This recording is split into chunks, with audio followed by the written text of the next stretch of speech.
ஜனவரி 10 கோவையில் தமிழக பாஜகவின் மிக பிரம்மாண்டமான ப்ரொஃபஷனல் கனெக்ட் 2026 கட்சியின் தொழில்துறை வல்லுநர் பிரிவு நிகழ்ச்சியில் மத்திய அமைச்சர்கள், பாஜக தலைவர்கள், துறைசார் வல்லுநர்கள் பங்கேற்று பேசுகிறார்கள். நிகழ்வில் பங்கேற்க லிங்கில் ரெஜிஸ்டர் செய்யுங்கள். உச்சத்தை தொட்ட தங்க விலை, மீட்க முடியாத அடகு நகையை விற்பதற்கு இதுவே சரியான நேரம். இனியும் யோசிக்காதீங்க. உங்க தங்க நகைய அதிக விலைக்கு விற்க சிறந்த வழி Prime Gold Hub 9840551787. No compromise. உங்க சைடுலயும் எங்க சைடுலயும். It's a GT promise. GT Holidays, South India's #1 travel brand. பெண்களுடைய உரிமை தொகைன்றீங்க மாசம் 1000 ரூபாய். அப்ப தமிழகத்தினுடைய பெண்களுக்கு உண்டான உரிமை ஒரு நாளைக்கு 33 ரூபா தானா? 33 ரூபாய்க்கு தான் உரிமையானவர்களா தமிழக பெண்கள்? அப்படிதான் ஐயா ஸ்டாலின் அவர்கள் சொல்ல வராரா? அப்ப இதை நீங்க மகளிர்களை பெருமைப்படுத்துறீங்களா, சிறுமைப்படுத்துறீங்களா? இப்ப நீங்க சராசரி வருமானம் 3,61,000 ரூபாய்ன்னு சொல்றீங்க. சூப்பர், அட்டகாசம். தமிழ்நாடு 3,61,000 ரூபாய் ஆண்டு வருமானம்னா எல்லாருமே நம்ம சந்தோஷப்படக்கூடியது. அப்ப சற்று ஏறக்குறைய எவ்வளோ? 30,000 ரூபாய்க்கு மேல. அப்போ 30,000 ரூபாய் ஒரு குடும்பம் சம்பாதிக்கிறது உண்மையா இருந்துச்சுன்னா எதுக்கு சார் மாசமான 1000 ரூபாய் கொடுக்குறீங்க? அப்ப எங்க உங்களுக்கு சட்டம் ஒழுங்கு இங்க தமிழ்நாட்டில் சிறப்பா இருக்கு? இப்ப சமீபமா ஒரு 2-3 நாளைக்கு முன்னாடி ஒரு வேற்று மாநிலத்தவர் ரயில்ல போகும்போது அந்த சின்ன பசங்க 16-17 வயசு பசங்க கஞ்சா போதையில் ரீல்ஸ் எடுக்கிறேன்னு கத்தியை வச்சு சொல்லட்டி காமிச்சு அந்த பையன் இதெல்லாம் ஏன் பண்ணுறீங்கன்னு கேட்டவுடனே அவன் ஏதோ வெளி மாநிலத்தவர்னு தெரிஞ்சு ரயில்வே ஸ்டேஷனை விட்டு இறங்கி போகும்போது திருத்தணியில் பின்னாடியே போய் ஒரு இடத்துல கூட்டிகிட்டு போய் நம்ம செவுத்தை கொத்துவாங்க பாருங்கள், பூசுறதுக்கு முன்னாடி பழைய செவுத்தை, அந்த மாதிரி கத்தியை வச்சு குத்துறானுங்கன்னா இதுதான் கல்வியில் சிறந்த தமிழ்நாடா?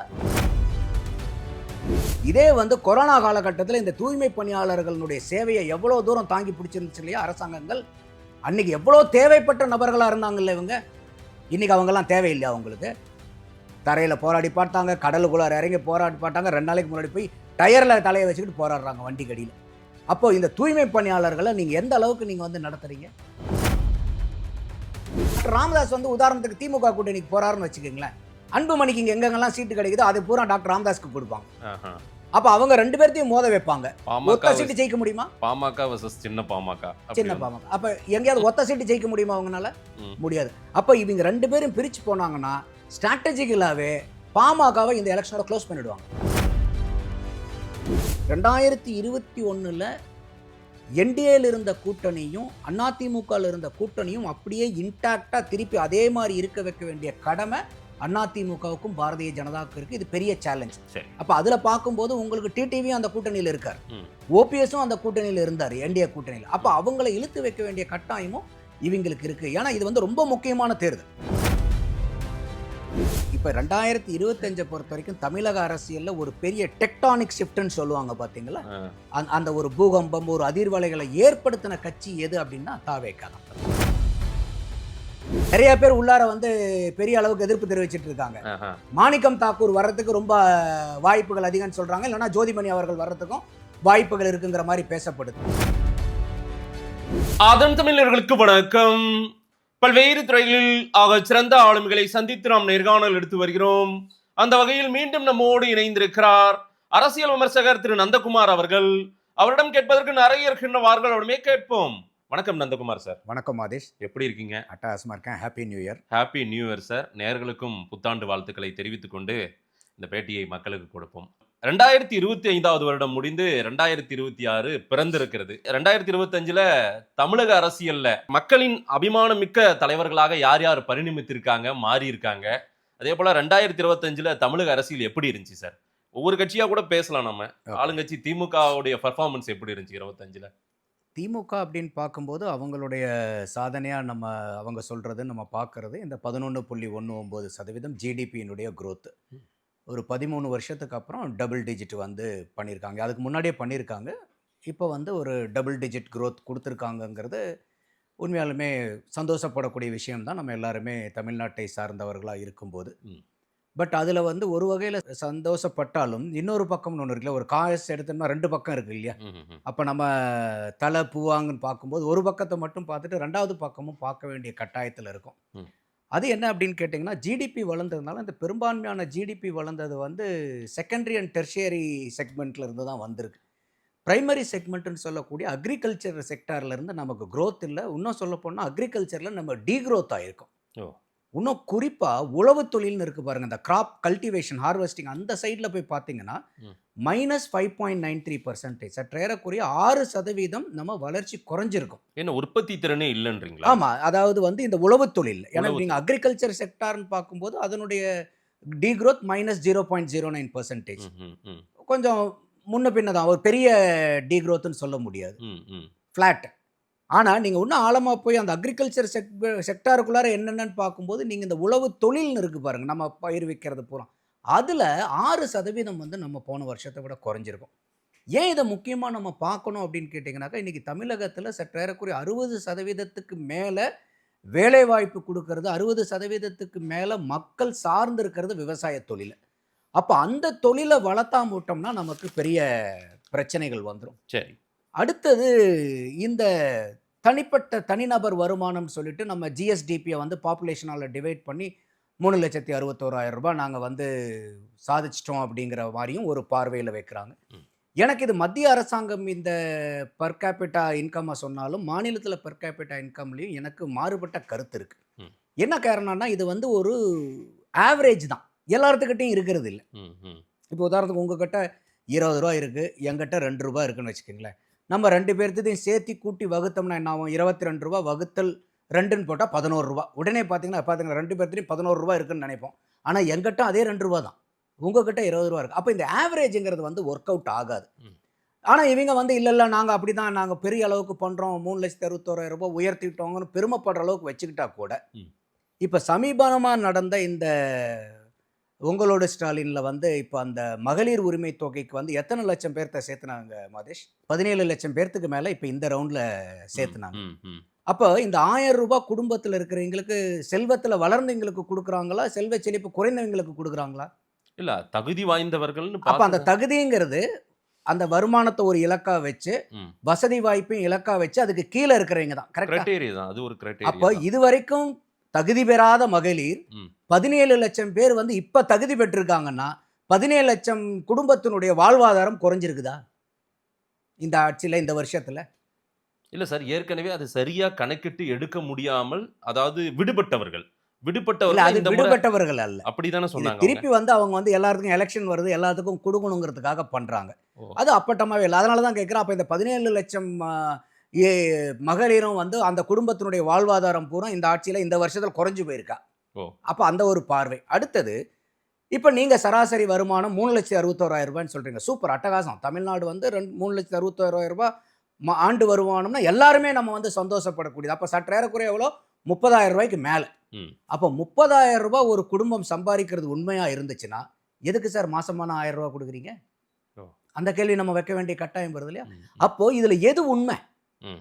அதுதான் நமக்கு தெரிஞ்சாகணும். இப்போ அதனால தான் நான் சொல்கிறேன், இந்த நம்பர்ஸ் எல்லாம் வெளிப்படையாக காமிக்கிறதுக்கு, ஒரு விளம்பரத்துக்கு காமிக்கிறதுக்கு நல்லா இருக்குது. அந்த டெவில் லைஸ் இன் த டீட்டெயில்னு சொல்லுவாங்க பார்த்தீங்களா, அந்த மாதிரி ஆழமாக நம்ம போய் பார்த்தோம்னா தான் ம். அது வந்து நமக்கு எங்கள் இடத்துல பிரச்சனை இருக்குன்னு தெரியும். ம். இன்னொன்று, இந்த திராவிட முன்னேற்ற கழக ஆட்சியில் குறிப்பாக இந்த ஆண்டில் அவங்க பெருசாக ரொம்ப விளம்பரப்படுத்தி பிரகடனப்படுத்தினது வந்து பார்த்தீங்கன்னா கல்வியில் சிறந்த தமிழ்நாடு. ம்.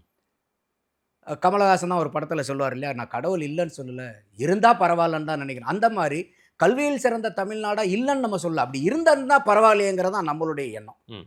அப்போது இதுக்கு வந்து இன்னைக்கு பள்ளி கல்வித்துறையை அளவீடு பண்ணுறதுக்கு பிஜிஐன்னு ஒன்று இருக்குது, பர்ஃபார்மன்ஸ் கிரேடிங் இண்டெக்ஸ்ன்னு சொல்லிட்டு ம். அனைத்து மாநிலங்களையும் யூனியன் பிரதேசத்தையும் அவங்க எவால்வேட் பண்ணுவாங்க. அதில் 2022-23 இருந்து 23-24க்கு 4 புள்ளி தமிழகம் குறைஞ்சிருக்கு. ம். அப்போ புள்ளிகள் குறைஞ்சிருக்கும் போது, மதிப்பெண்கள் குறைஞ்சிருக்கும் போது எப்படி நீங்கள் வந்து கல்வியில் சிறந்துட்டீங்கன்னு நம்ம எப்படி வந்து பாராட்டு கொடுக்க முடியும்? ம். இது பள்ளி கல்வித்துறையினுடைய. அடுத்தது, கொஞ்ச நாளைக்கு முன்னாடி வந்து இந்த ஸ்கூலில் போயிட்டு ஆன்மீக வகுப்பெடுத்து ஒருத்தர் பிரச்சனையாச்சு. அதுக்கு போய் அன்பில் மகேஷ் பொய்யாமொழி வந்து போய் என் ஏரியாக்கே வந்துட்டான்னு ஒரு கம்பு சுற்றுனதெல்லாம் நம்ம பார்த்தோம். ம். இப்போ பக்கமாக பாளையங்கோட்டையில் ஒரு பள்ளிக்கூடத்தில் படிக்கக்கூடிய மாணவிகள், 9வது படிக்கக்கூடிய மாணவிகள் பள்ளி அறையில் உட்காந்து இன்னைக்கு அவங்க மது அருந்தின காட்சிகளை பூராமே பார்த்தோம். அப்போ கல்வியில் எந்த இடத்துல சிறந்துட்டுருக்கோம்? அப்போ இந்த ஏரியாலாம் வந்து ஐயா அன்பில் மகேஷ் பொய்யாமொழியினுடைய ஏரியா இல்லையா? ம். என் ஏரியாலே வந்து நீங்கள் கிளாஸ்லேயே உட்காந்து சரக்கடிக்கிறீங்களான்னு இதுக்கு அந்த கம்பு சொட்டிருந்தாருன்னா பரவாயில்லையே. அப்போ அது இல்லாமல் வந்து பார்த்தீங்கன்னா ஒரு 208 பள்ளிக்கூடங்களுக்கு மேலே மூடுறாங்க ம். சேர்க்கை இல்லைங்கிறதுல. வருஷம் வருஷம் வந்து நீங்கள் ஒரு எடுத்து நீங்கள் டேட்டாவை பார்த்தீங்கன்னா அரசாங்க பள்ளியில் சேரக்கூடிய மாணவர்களை விட தனியார் பள்ளிக்கூடங்களை நாடி செல்லக்கூடிய மாணவர்கள் தான் அதிகமாக இருக்காங்க. ம். அப்போ இது வந்து இன்னொரு பார்வை கூட மக்கள் என்ன பார்த்தீங்களா, எந்த அளவுக்கு செல்வ செழிப்பாக இருக்காங்க, அதனால தனியார் பள்ளிக்கூடத்துக்கு போகிறாங்கன்னு. அது முற்றிலும் தவறான பார்வை. இன்னைக்கு கடன் வாங்குறதுக்கு எவனுக்கெல்லாம் வசதி வாய்ப்பு இருக்கோ அவன்லாம் இன்னைக்கு பிரைவேட் ஸ்கூலுக்கு போயிடும். ம். கடன் வாங்குறதுக்கே எனக்கு வாய்ப்பு இல்லை, எனக்கு சோர்ஸே இல்லை கடன் வாங்குறதுக்குங்கிற மட்டும்தான் வேற வழி இல்லாமல் போய் நம்ம அரசாங்க பள்ளிக்கூடத்தில் இருக்கோம். ம். அப்போ இந்த மாதிரி அரசாங்க பள்ளிக்கூடத்தை விடுத்து, ஏன்னா அங்கே எல்லா கல்வியும் இலவசமாக கொடுக்குறீங்க.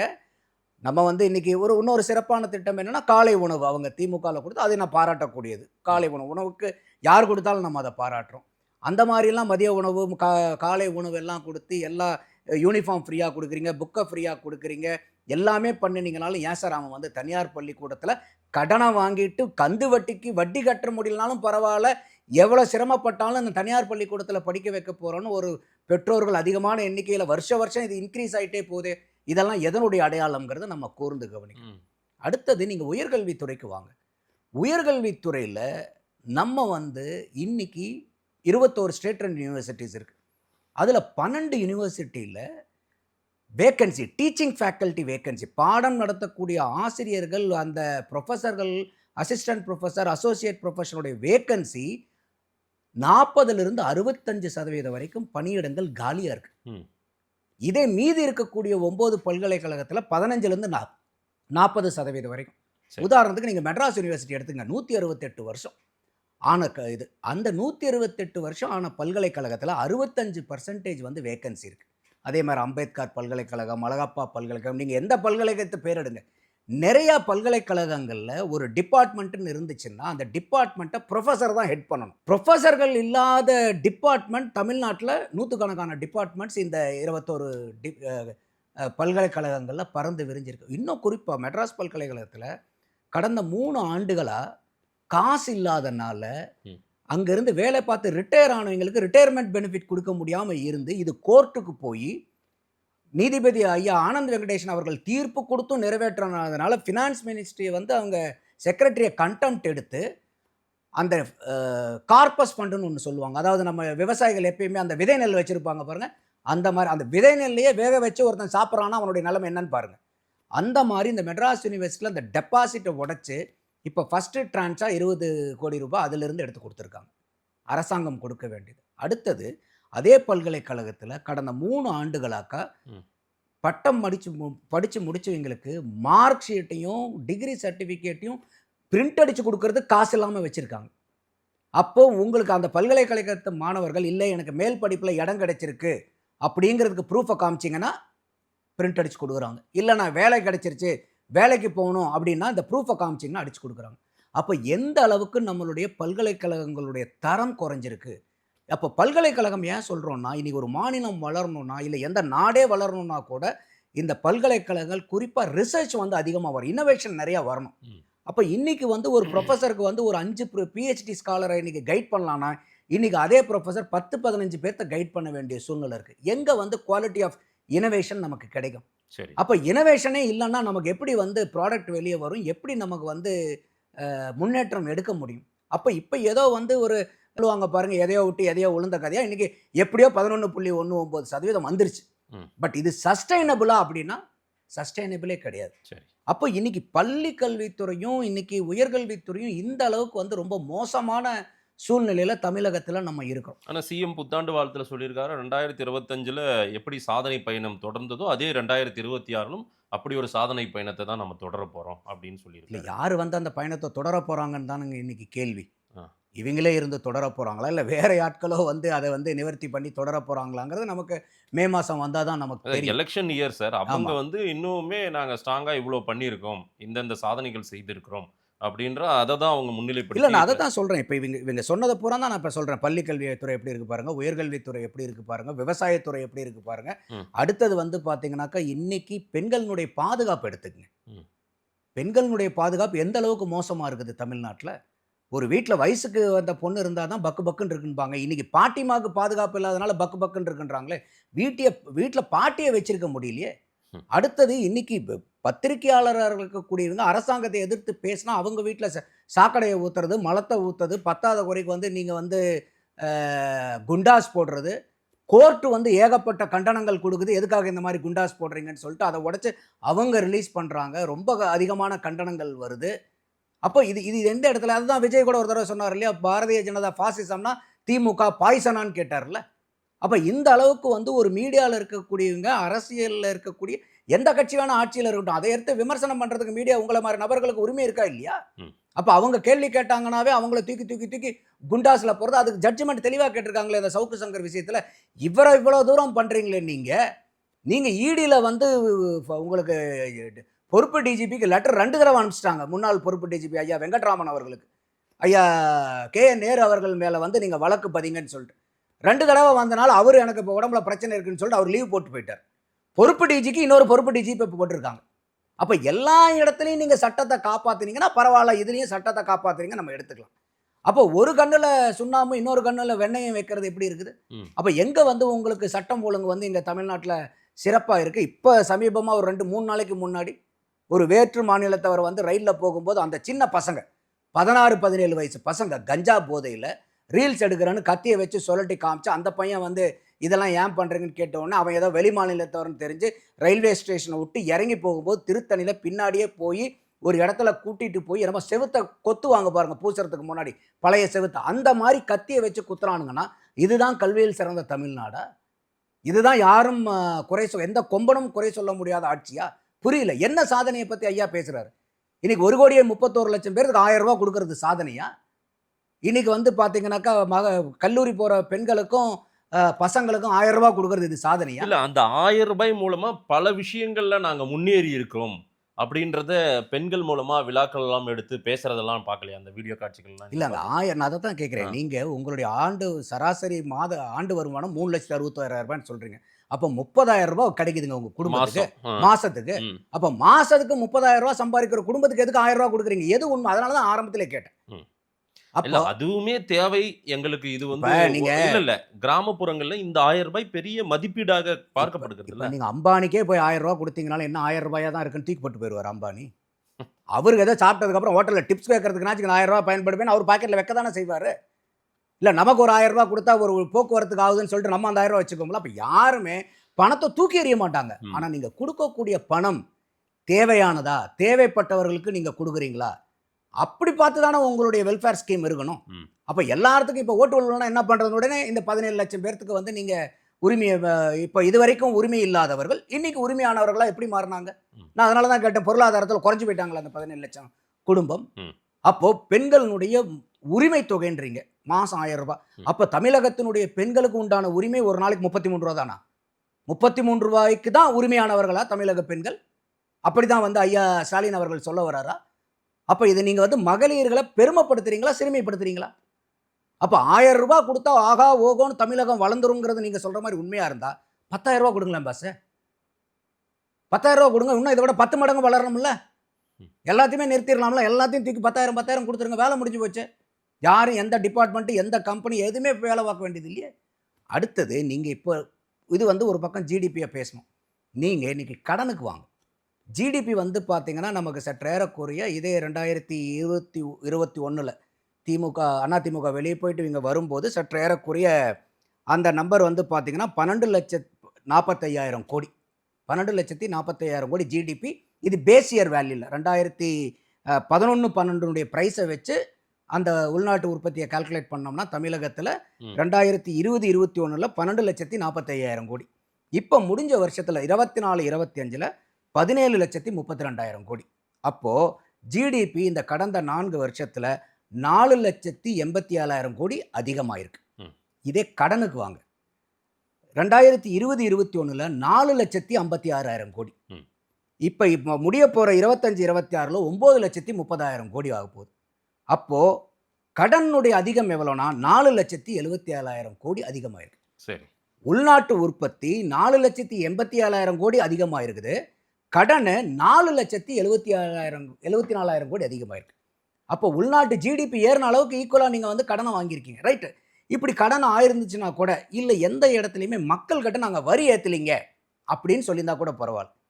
நான் உங்களுடைய நேர்காணலே கூட முந்தின நேர்காணல்லாம் பார்த்தேன். நீங்கள் கட்டுற எலக்ட்ரிசிட்டி பில் எவ்வளோ ஆச்சு, நீங்கள் கட்டின வீட்டு வரி எவ்வளோ ஆச்சு, அது மாதிரி எல்லாமே பட்டியலிட்டு நீங்களும் உங்களுடைய விருந்தினரும் பேசினதெல்லாம் நான் பார்த்தேன். நான் இருந்ததை சொன்னேன் சார். அதை தான் நானும் சொல்கிறேன். நீங்கள் தப்பாக சொல்லிட்டீங்கன்னு நான் சொல்கிறேன். நீங்கள் சொன்னது 100க்கு 100 உண்மை. அதில் நீங்கள் எதுவும் பொய் பேசல. அப்போது உங்களுடைய அதே வலியும் வேதனையும் தான் தமிழகத்தில் இருக்கக்கூடிய ஒட்டுமொத்த மக்களுக்கும். கரண்ட் பில் எவ்வளோ கட்டிகிட்டு இருக்காங்க, இன்றைக்கி வந்து வீட்டு வரி எவ்வளோ கட்டிகிட்டு இருக்காங்க, குப்பை வரி எவ்வளோ கட்டிகிட்டு இருக்காங்க, கமர்ஷியல் டேக்ஸ் எவ்வளோ கட்டிகிட்டு இருக்காங்க, அது கூட விட்டுடுங்க. எந்த அளவுக்கு வந்து இன்றைக்கி மக்கள் வந்து சொல்லனா துயரத்துக்கு ஆகிட்டு இருக்காங்க. அப்போது எந்த விலைவாசி குறைஞ்சிருக்குது? அரசாங்கத்தின் மூலியமாக பண்ணக்கூடிய அவங்க கொடுக்கக்கூடிய சர்வீஸினுடைய விலை குறைஞ்சிருக்கா? இல்லையே, அதிகமாக தானே இருக்குது.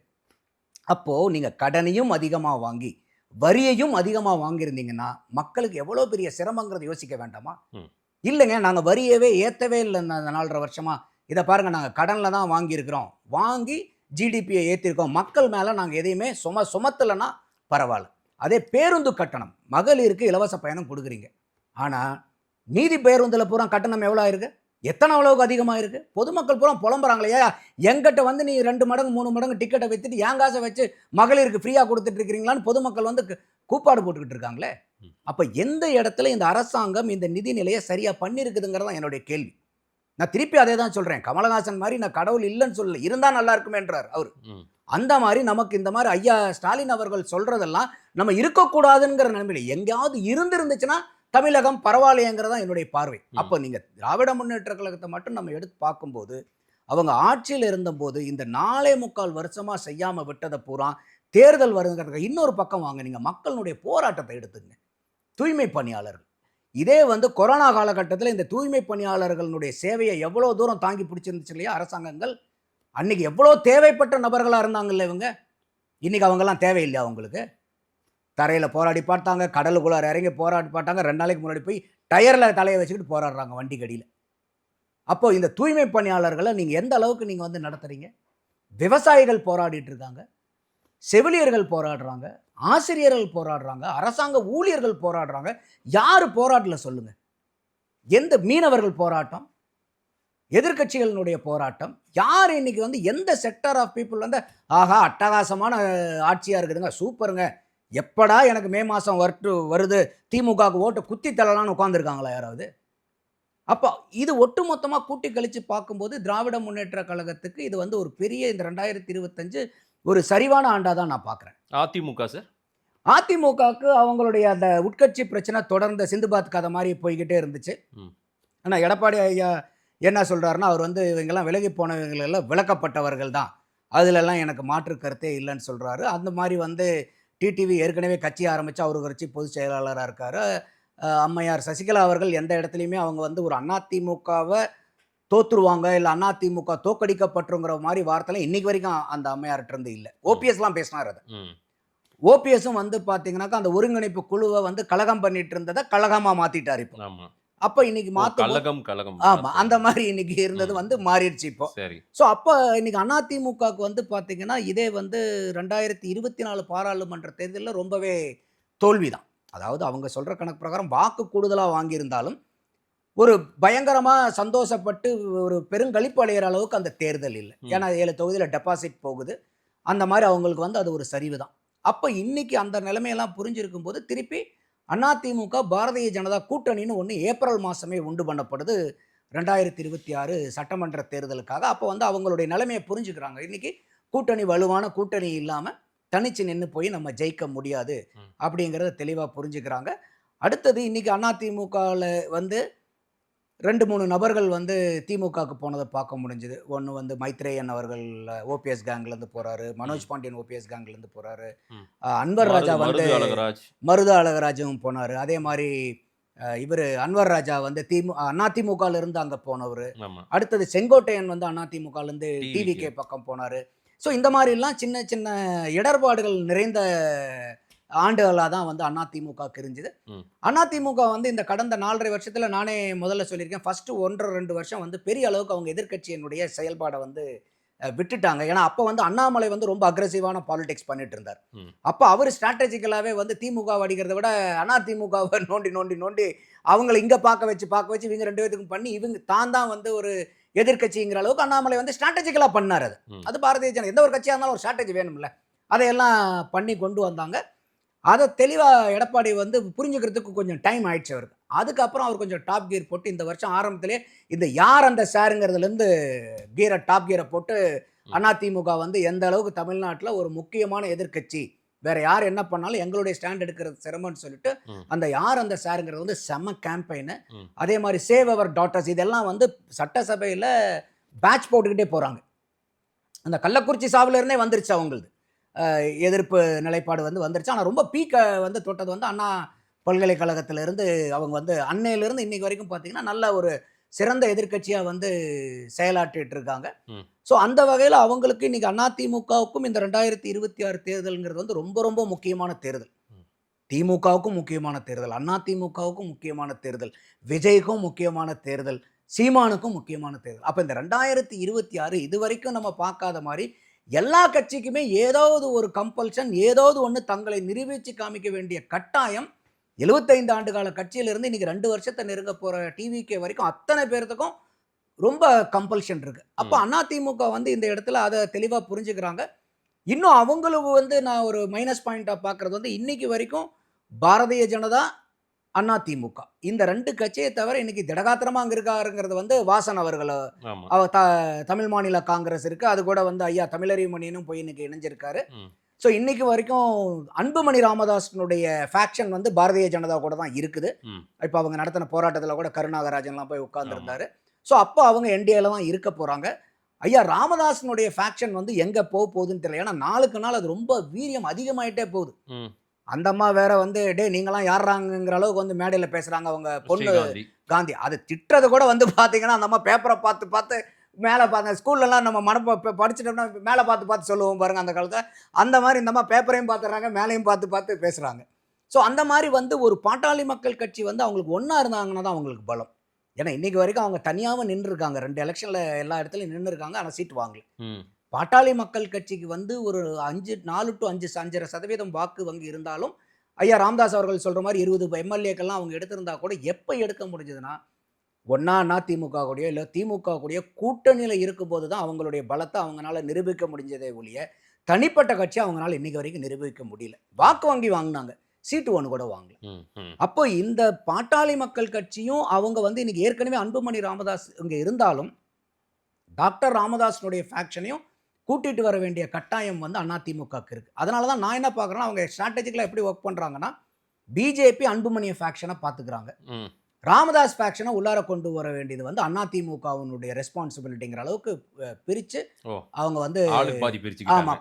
ஏன்னா இந்த 2 பேருமே ஒரே கூட்டணியில் இருந்தால் தான் அவங்களுக்கும் பலம், அந்த கூட்டணிக்கும் பலம். சரி, இப்போ டாக்டர் ராமதாஸ் வந்து உதாரணத்துக்கு திமுக கூட்டணிக்கு போறாருன்னு வச்சுக்கோங்களேன், அன்புமணிக்கு இங்கே எங்கெங்கெல்லாம் சீட்டு கிடைக்குதோ அது பூரா டாக்டர் ராமதாஸ்க்கு கொடுப்பாங்க. அப்போ அவங்க 2 பேர்த்தையும் மோத வைப்பாங்க. ஒத்த சீட்டு ஜெயிக்க முடியுமா? பாமக வர்சஸ் சின்ன பாமக. அப்போ எங்கேயாவது ஒத்த சீட்டு ஜெயிக்க முடியுமா? அவங்களால முடியாது. அப்போ இவங்க 2 பேரும் பிரித்து போனாங்கன்னா ஸ்ட்ராட்டஜிக்கலாகவே பாமகவை இந்த எலெக்ஷனோட க்ளோஸ் பண்ணிடுவாங்க. அப்போ இதை பாட்டாளி மக்கள் கட்சியில் இருக்கிறவங்களும் ரொம்ப உன்னிப்பாக கவனிக்க வேண்டிய கட்டாயம். இது உங்கள் அப்பா மகன் பிரச்சனையெல்லாம் விட்டுடுங்க, உங்கள் குடும்ப பிரச்சனைலாம் தள்ளி வைங்க, இது கட்சி. அப்போ இந்த கட்சியை நம்பி இன்றைக்கி ஆயிரக்கணக்கான பேர், லட்சக்கணக்கான பேர் உங்கள் சமூகத்தை சார்ந்தவங்களும் இருக்காங்க. நிர்வாகிகள் எத்தனையோ அடிபட்டு உதப்பட்டு கேஸ் வாங்கி இன்றைக்கும் கேஸ் நடத்திட்டு இருக்கிறாலாம் இருப்பாங்க. அதில் எத்தனையோ செலவு பண்ணி குடும்பத்தை நடுத்தருவில் நிற்க வச்சவங்களாம் அந்த கட்சியில் இருப்பான், கட்சிக்காக உழைச்சவன். அதில் நீங்கள் அப்பா மகனுக்கு இதுக்குள்ளார இவ்வளோ பெரிய பிளவு சண்டை வரலாம் அவெல்லாம் கனவுல கூட நினச்சிருக்க மாட்டான். அப்போ அந்த மாதிரி தொண்டர்கள் நிர்வாகிகளுக்கெல்லாம் என்ன செய்ய போகிறீங்க நீங்கள்? அப்போ பாட்டாளி மக்கள் கட்சியை இந்த அளவுக்கு ஒரே கூட்டணிக்குள்ள கூட்டு வர வேண்டிய கட்டாயமும் இன்னும் அதிமுகவுக்கு இருக்கு. சரி, அடுத்தது அதிமுகவுக்கு ஒரு சேலஞ்ச் என்னன்னு கேட்டிங்கன்னா அம்மையார் பிரேமலதா விஜயகாந்த் அவர்கள். ஏன்னா அவங்க வந்து பார்த்தீங்கன்னாக்கா 2021 வெறும் 0.43% தான் வாக்கு. ஆமாம், ரொம்ப டிசாஸ்ட்ரஸ் பர்ஃபார்மன்ஸ் பை தேசிய முற்போக்கு திராவிட கழகம். அதிமுகவோட 2024 எம்பி தேர்தலில் கூட்டணி வச்சதுக்கு அப்புறம் தான் 2% கிராஸ் பண்ணுறாங்க. ஆமாம், அப்போது அந்த உணர்வு, நன்றி உணர்வு பிரேமலதா அவர்களுக்கு இருக்கணும். ஏன்னா அது வெறும் அந்த இடத்துல அவங்க சேராமல் இருந்து தனியாக இருந்தாங்கன்னா திருப்பி இந்த 2% கட்சி அன்றைக்கே காணா போயிருக்கும். அப்போ இன்னைக்கு வந்து அந்த ஒத்த எம்பி சீட்டுக்கு கொடுக்குறீங்களா பண்ணுறீங்களான்னு அம்மையார் வந்து ரொம்ப பிரச்சனை பண்ணிருந்தாங்க. அதை வந்து நாங்கள் 2026 உங்களுக்கு தரேன்னு சொல்லி கைப்பட சொல்லி எழுதி கொடுத்துட்டாங்க இப்போ அதிமுக. இதுக்கு மேலேயும் வந்து அவங்க வந்து ஒரு பெரிய வித்தியாசங்கள் எல்லாம் காமிக்காம அவங்க வந்து, ஏன்னா இப்போ சமீபமாக வந்து பியூஷ் கோயல் வந்து போனதுக்கப்புறம் ஒரு மீடியாவில் ஒரு செய்திகள் வந்து பிளான் பண்ணப்பட்டது. நம்பர்ஸ் எல்லாம் பண்ணோடனே பிரேமலதா அம்மையார் வந்து ரொம்ப கொதிச்சுட்டாங்க. இந்த மாதிரி சாபமெல்லாம் விட்டாங்க. இந்த மாதிரி தகவலை வெளியிட்ட கட்சியெல்லாம் இல்லாமல் போயிருங்க. அப்போ உங்களுக்கு அந்த அளவுக்கு ஒரு பதைப்பதைப்பு இருக்குது. இது இல்லை இவ்வளோ இந்த அளவுக்கு குறைச்சிட்டாங்கன்னா என்ன பண்ணுறது, ஏற்றுனாங்கன்னா கண்டுக்காமல் போயிட்டாங்கன்னா என்ன பண்ணுறதுங்க. அப்போ இதை நீங்கள் எல்லா எலெக்ஷன்லையும் நீங்கள் காலம் கடத்தின மாதிரி இல்லாமல் ஒரு நிலையான ஒரு முடிவை எடுங்க. ஏதாவது ஒன்று ஒரு நீங்கள் பார்ட்னராக போகிறவங்களுக்கு ஒரு நம்பிக்கை இருக்கணும். அந்த ஒரு டிபெண்டபிள் ட்ரஸ்டட் பார்ட்னராக இருந்தீங்கன்னா தான் யாராக இருந்தாலும் ஒரு நம்பிக்கையோட வேலை செய்ய முடியும், ஓட் டிரான்ஸ்ஃபர் ஆகும். அப்போ இந்த ஒரு சிக்கலும் வந்து, அதாவது 2021 என்டிஏல இருந்த கூட்டணியும் அதிமுகவில் இருந்த கூட்டணியும் அப்படியே இன்டாக்டாக திருப்பி அதே மாதிரி இருக்க வைக்க வேண்டிய கடமை அதிமுகவுக்கும் பாரதிய ஜனதாவுக்கும் இருக்குது. இது பெரிய சேலஞ்ச். அப்போ அதில் பார்க்கும்போது உங்களுக்கு டிடிவியும் அந்த கூட்டணியில் இருக்கார், ஓபிஎஸும் அந்த கூட்டணியில் இருந்தார், என்டிஏ கூட்டணியில். அப்போ அவங்களை இழுத்து வைக்க வேண்டிய கட்டாயமும் இவங்களுக்கு இருக்குது. ஏன்னா இது வந்து ரொம்ப முக்கியமான தேர்தல். அப்போ இதில் வந்து சிறு திரும்பும் பல்குத்த உதவுங்கிற மாதிரி இங்கே ரொம்ப ரொம்ப ஓட்டு. ஏன்னா இப்போ இந்த எஸ்ஐஆரில் வந்து சற்று ஏறக்குறைய 97,37,000 வாக்குகள் வெளியே வந்துருச்சு இப்போ. அப்போ இதை வந்து கண்ணுங்கருத்துமாக வேலை பார்த்தாங்கன்னா ஈஸியாக அதிமுக பாரதிய ஜனதானால நல்ல டஃப். ஏன்னா போன தடவை அவங்க வந்து வெறும் 1,98,000 வாக்கில் தான் ஆட்சியவே இழந்தாங்க. சரி, 43 தொகுதியில். அப்போ ஏடிஎம்கேக்கு ஒரு கம்பேக் கொடுக்கறதுக்கு அருமையான வாய்ப்புகள் இருக்கு. அப்போ எப்பன்னா இந்த கூட்டணிகள் எல்லாம் அவங்க இழுத்து பிடிக்கணும். நீங்க அதிமுகவில் சேர்த்த வேண்டாம், அது அவர் தெளிவாக இருக்கிறார் எடப்பாடியார் அவர்கள். ஆனால் கூட்டணியில் நீங்கள் கூட்டி வச்சுக்கோங்க, அது உங்களுக்கு ஏதாவது ஒரு வகையில் பலம் கொடுக்கும். ஸோ இப்படி தான் நான் அதிமுகவை எடுத்து இந்த 2025 பகுப்பாய்வு செய்யும் போது இதெல்லாம் அவங்க செஞ்சுருக்காங்க, இதெல்லாம் அவங்களுக்கு செய்ய வேண்டிய அவங்க கண்ணு முன்னாடி இருக்கக்கூடிய கடமைகள், முக்கியமான நிகழ்வுகள் இருக்குன்னு நான் பார்க்குறேன். நாம் தமிழர் கட்சி திரு சீமான் அவர்களுடைய பர்ஃபார்மன்ஸ் 2025 எப்படி இருந்துச்சு? நாம் தமிழர் கட்சி ரொம்பவே சிறப்பாக செயல்பட்டாங்கன்னு தான் சொல்லணும். ஏன்னா எல்லா கட்சியும் வெறும் தேர்தலை மட்டுமே முன்னிலைப்படுத்தி, வாக்கரசியலை மட்டுமே முன்னிலைப்படுத்தி போய்கிட்டு இருக்கக்கூடிய சூழலில் சூழலியல் சார்ந்த பிரச்சனைகளை கையில் எடுத்து, ஏன்னா இது வந்து ஒரு என்ஜிஓ செய்வாங்க நார்மலாக. அரசியல் கட்சிகள் வந்து ஆட்சியில் இருக்கும்போது நாங்கள் அதை பண்ணுறோம் இதை பண்ணுறோன்னு சொல்லுவாங்க. ஆனால் இதை ஒரு சுற்றுச்சூழலியலை சார்ந்த ஒரு மக்கள் பிரச்சனை, இதை விட ஒரு பெரிய மக்கள் பிரச்சனை கிடையாது. ஏன்னா இன்னைக்கு டெல்லியில் வந்து நீங்கள் காற்று மாசுபட்டு இருக்குது, அங்கே வேலை பார்க்கறதுக்கு யாராவது போனால் இங்கிருந்து நம்ம வேண்டாங்கிறோம். அப்போ நீங்கள் உயிர் காற்று மாசுபட்டால் உயிரை நீங்கள் வாழ முடியாது. உடம்புல இருக்கிற அத்தனை அவயங்களும் கெட்டு போயிடும். இதை விட ஒரு பெரிய பிரச்சனை என்ன இருக்கு? அப்போ இந்த சுற்றுச்சூழலியலுங்கிறது ரொம்ப ரொம்ப இன்றியமையாதது. ஒரு மனிதன் மட்டும் இல்லை, எந்த உயிரமான இருந்தாலும் உயிர் வாழ்றதுக்கு சூழலியல் ரொம்ப முக்கியம். சரி, அதை இவங்க ரொம்ப திடகாத்திரமாக எடுத்து அதை நிறைய தொடர்ந்து ஒரு சீரீஸ் மாதிரி ஒரு மாநாடுகள் நடத்தினாங்க. அதில் அவங்கள பற்றி நக்கல் நையாண்டி பண்ணாத ஆளுங்களே எதிர்க்கட்சி. மாட்டுக்கு நடத்துறான், தண்ணிக்கு நடத்துறான், மாடுக்கு ஓட்டு இருக்குதா, அது இருக்கு. அதனால தான் சொன்னேன், இவங்க எல்லாருமே ஓட்டை சார்ந்து நடத்தும் போது அவர் சீமானோ நாம் தமிழர் கட்சியோ மக்கள் நலன் சார்ந்த பிரச்சனைகளை சார்ந்து அவங்க வந்து போராட்டத்தை எடுத்தது உள்ளபடியே வரவேற்க வேண்டியது. அப்போ ஏன்னா அவங்களுக்கும் சீமானுக்கு என்ன கட்டாயம்னு பார்க்குறோன்னா, அவங்க இது வரைக்கும் தேர்தலை ஜெயிக்கலைன்னா கூட 2 சட்டசபை தேர்தல் 2 பாராளுமன்ற தேர்தலை பார்த்துருக்காங்க. 1.1% ஆரம்பித்து 3, 6 சில்லறை 8 சில்லறைக்கு வந்து நிற்கிறாங்க இங்கே. அப்போ அந்த 8 சில்லறைக்கு வந்து நிற்கும்போது சீமானுக்கு வந்து இன்னைக்கு தேதியில் பெரிய கட்டாயமாக நாம் தமிழருக்கு கண்ணு முன்னாடி இருக்கிறது என்னன்னா, ஏற்கனவே அவங்க வாக்கு வங்கி உயர்ந்துகிட்டு இருக்கிறத எந்த இடத்துலையும் குறைஞ்சராமல் பார்த்துக்க வேண்டிய கட்டாயம் இருக்கு. ஓகே, நாம் தமிழர் ஜெயிச்சு ஆட்சியை பிடிக்கிறாங்களோ இல்லையோ அதை பற்றி, ஏன்னா சீமானே பல இடத்துல சொல்கிறாரு, நான் இருக்கும்போது நான் வந்து சீட்டில் உட்காரணுங்கிற அவசியமே கிடையாது, எனக்கு அப்புறம் யாரோ ஒருத்தர் இந்த கொள்கை வருவீங்க, எப்பயோ ஒன்று கூட வந்து ஆட்சியில் இருக்கட்டும், நான் தனித்த பயணம் தான் அப்படிங்கிறார். எங்காலம் நம்பி தான் நான் நடப்பங்கிறார். அதெல்லாம் வரவேற்கக்கூடியது, எந்த இடத்துலையும் பொலிட்டிக்கல் காம்ப்ரமைஸ் கிடையாது. ஸோ அந்த மாதிரி இருக்கும்போது அவங்க செய்யக்கூடிய இந்த மாநாடு பூராமே வந்து ஓரளவுக்கு சிறப்பாக செஞ்சுக்கிட்டு வராங்க. இதை உன்னிப்பாக வந்து கவனிக்கக்கூடிய மக்களுக்கு, ரொம்ப கிரிட்டிக்கலாக பாலிடிக்ஸை பார்க்கக்கூடிய மக்களுக்கு இது வந்து ஈர்ப்பை ஏற்படுத்தும். ஒரு ஜனரஞ்சகமான அரசியலை தவிர்த்து ஒரு மக்கள் நலன் சார்ந்த அரசியல் பண்ணுறது என்ன அப்படின்னு ஒரு சுற்றி பார்க்கும்போது, இந்த 4 தலைகள் பெருந்தலைகள் இருக்கும்போது அதில் வந்து சீமான் வந்து கொஞ்சம் வித்தியாசப்படுத்தி காமிக்கிறாரு. அதோட அவங்க இப்போ இந்த வருஷம் ஆரம்பத்தில் ஐயா EVKS இளங்கோவன் இறந்ததுக்கப்புறம் ஈரோடு பை எலெக்ஷனில் நடந்துச்சு. அப்போ அவர் வந்து பெரியாரனுடைய விமர்சனத்தை ரொம்ப கடுமையாக விமர்சனத்தை எடுத்திருந்தார். அது இப்போ வந்து பாரதியார் வெர்சஸ் பெரியாருங்கிற அளவுக்கு கொண்டு வந்து பாரதியார் கடப்பாறையை வச்சு பெரியாரனுடைய திராவிடத்தை நான் இடிச்சு தள்ளுவோங்கிற அளவுக்கு அந்த பெரியாரையோட எதிர்ப்பு வந்து அப்படியே அவங்க வாக்கு சதவீதம் அதிகமாகிட்டே வந்த மாதிரி அந்த பெரியார் எதிர்ப்புங்கிறதும் அவங்களுடைய அந்த வீரியத்தன்மை அதிகப்படுத்திக்கிட்டே வராங்க. சரி, அப்போ இதெல்லாம் வந்து ஒரு ஒரு வித்தியாசமான மற்ற அரசியல் கட்சிகள் செய்யாததை சீமான் அவர்கள் செஞ்சிட்டு இருக்காரு. அதே மாதிரி இப்போ அந்த தேவேந்திர குல வேளாளர்களை வந்து பட்டியலினத்திலேருந்து தூக்கணுங்கிறது வந்து அப்பயே எடப்பாடியார் அவர்கள் வந்து அந்த 7 சமூகத்தை ஒன்றிணைக்கிறதுக்கு இவங்க ரெக்கமெண்டேஷன் கொடுத்து ம். பாராளுமன்றத்துக்கு போய் விவாதிக்கப்பட்டு சட்டமாக்கப்பட்டு 2021 தேவேந்திர குல வேளாளர்களாக அறிவிக்கப்பட்டாங்க. ம். ஆனால் இப்போ அவங்க என்ன சொல்கிறாங்க, இல்லை எங்களுக்கு எஸ்சி எஸ்டி வேண்டாம், எஸ்சி கேட்டகரி ம். எங்களுக்கு எதுக்கு சலுகை வேண்டாம், நாங்கள் ஏற்கனவே வேளாண்மை செஞ்சுக்கிட்டு இருந்த ஆளுங்க, நாங்கள் நல்ல நிலைமையில தான் இருக்கோம். இப்போ இந்த 1000 ரூபா கொடுக்குற மகளிர் வந்து எனக்கு 1000 ரூபா வேண்டாங்கன்னு கவர்மெண்ட்டை சொன்னா ம். கவர்மெண்ட்டுக்கு லாபமா நஷ்டமா? லாபம் தான். அந்த மாதிரி தான் இவங்க கேட்குறதே, எனக்கு சலுகையே வேண்டாயா, என்னை வேறத்துக்கு நான் இந்த டிபார்ட்மெண்ட்டை சேர்ந்தால வேறு டிபார்ட்மெண்ட்டில் போட்டு நாங்கள் நல்ல நிலைமையில் இருக்கோம், படிச்சிருக்கோம், வேலை பார்க்குறோம், சம்பாதிக்கிறோம், எங்களுக்கு நீங்கள் ரிசர்வேஷனில் கொடுக்கக்கூடிய அலுவலகங்கள் எங்களுக்கு தேவையில்லை. ம். ஆனால் மற்ற ஜாதிக்காரங்க எல்லாமே நிறைய இடத்துல நம்ம என்ன பார்த்துருக்கோம், எஃப்சியில் இருக்கிறால பிசியில் போடுங்கன்பாங்க, பிசி இருக்கிறாள் எம்பிசியில் போடுங்கன்பாங்க, எம்பிசியில் இருக்கிற கட்சி எங்களை எஸ்சியில் கொண்டு போய் தள்ளுங்கன்பாங்க. ஏன்னா அந்த ரிசர்வேஷனோட அனுகூலத்தை அனுபவிக்கிறதுக்காக. ம். ம். பட் இங்கே வந்து இவங்க அப்படியே உல்ட்டா, ம். எங்களுக்கு இதெல்லாம் வேண்டாம், நீங்கள் வந்து பண்ணுங்கன்னா அதுக்கு வந்து ஒரு இந்த ஒரே வருஷத்தில் 2 பெரிய மாநாடு வந்து நடத்தியிருக்கிறது நாம் தமிழர் மட்டும்தான். சரி. வேற எந்த கட்சியும் அவங்க பண்ணல. ஸோ இந்த மாதிரி அதே மாதிரி கல் இறக்கக்கூடிய போராட்டம், அது வந்து எந்த கட்சியும் வந்து டாஸ்மாக் இல்லைன்றாங்கன்னு ஒரு ஆல்டர்னேட் என்னங்கிறது வந்து யாருமே பேசுறது இல்லை. சரி. அப்போ சீமான் இந்த இடத்துல சொல்றாரு, என்ன சொல்றாரு, இல்லை நீங்கள் வந்து சாராய கடையை மூடுங்க, கல்லை வந்து ஓப்பன் பண்ணுங்க. ம். அப்போ அதில் கூட நமக்கு வந்து அந்த கல் இறக்குறதுல போராட்டத்தில் இருப்பார் அவர், அந்த வயசானவர் தாடி வயசு நல்லுச்சாமி. நல்லுசாமி ஐயா அவர்கள் சொல்றதே என்னன்னாக்கா, கல்லுக்கு தடையும் வேண்டாம், கடையும் வேண்டாம். இப்போ சீமான் அவர்கள் வந்து கல்லை கொண்டு வரங்கிற மாதிரி சொன்னார்னா கூட அந்த ஐயாவுடைய ஸ்டாண்டில் சீமான் உறுதியாக இருக்கணும். ம். கல்லுக்கு தடையும் வேண்டாம், அதே மாதிரி கடையும் போட்டுறாதீங்க. என்ன காரணம்னா, அந்த கல் அவங்க சொல்றத பூரா சயின்டிஃபிக்கலாக போய் பார்க்கும்போது என்னன்னா, ஒத்த மரத்து கல்லை குடிச்சாங்கன்னா தான் அவங்களுக்கு உடம்புக்கு ஆரோக்கியம். ம்.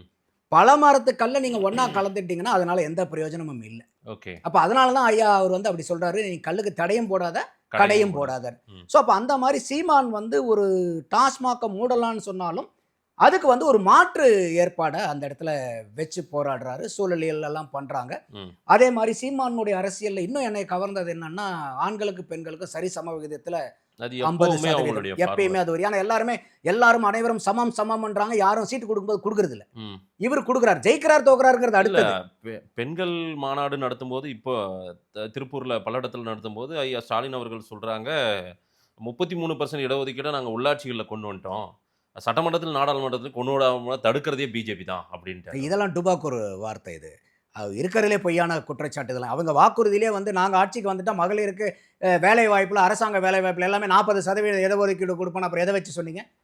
பிஜேபி அப்ரூவல் கொடுத்ததுக்கப்புறம் அவங்க பண்ணுவாங்க, நம்ம எழுதி கொடுத்துருவாங்க, நம்ம கொண்டாந்து வச்சிடலாம்னு எழுதி கொடுத்தீங்களா? அப்போ இதெல்லாம் அதனால தான் சொல்கிறேன், இதெல்லாம் மக்களை வந்து அவங்க திசை திருப்பி ஏமாற்றி பொய்யும் பொருட்டும் பேசுறது அது.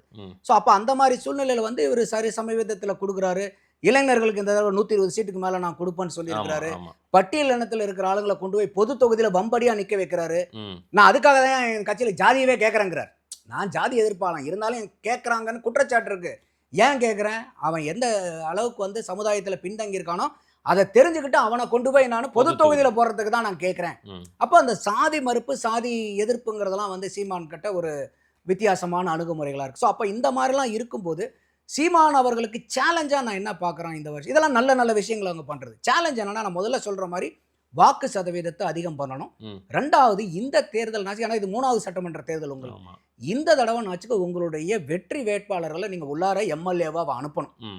அதில் சீமானும் அவரை சார்ந்த சில நபர்களும் அவங்க உள்ளார போனாங்கன்னா, ஏன்னா இன்னைக்கு வந்து அவங்க தெருமுனை பிரச்சாரம், மக்கள் பிரச்சனைகளை பேசிக்கிட்டு இருக்கிறது ஒரு பொது இடத்துல பேசுறதை விட சட்டமன்றத்தில் பேச அதனுடைய பவர் எப்படி இருக்குன்னு யோசிச்சு பாருங்க. சரி. அப்போ அந்த கம்பல்ஷன் சீமானுக்கு இருக்குது. வாக்கு அதிகமாகுது, அதே மாதிரி இந்த தடவை நாங்கள் சீட்டு ஜெயிக்கிறோம் அப்படின்னு. ஏன்னா கூட இருக்கிறவங்களுக்கு எல்லாத்துக்குமே வந்து ஒரு வெற்றி தான் ஒரு உத்வேகத்தை கொடுக்கும். அப்போ அந்த வெற்றியை காமிக்க வேண்டிய சீமான் இருக்கலாம், இல்லை நான் எனக்கு இல்லைனாலும் பரவாயில்ல, இன்னும் ஒரு 30-40 வருஷம் கழிச்சு கொண்டு, ஆனால் எல்லாத்துக்கும் அதே மனநிலைமை இருக்கணுங்கிற அவசியம் இல்லை.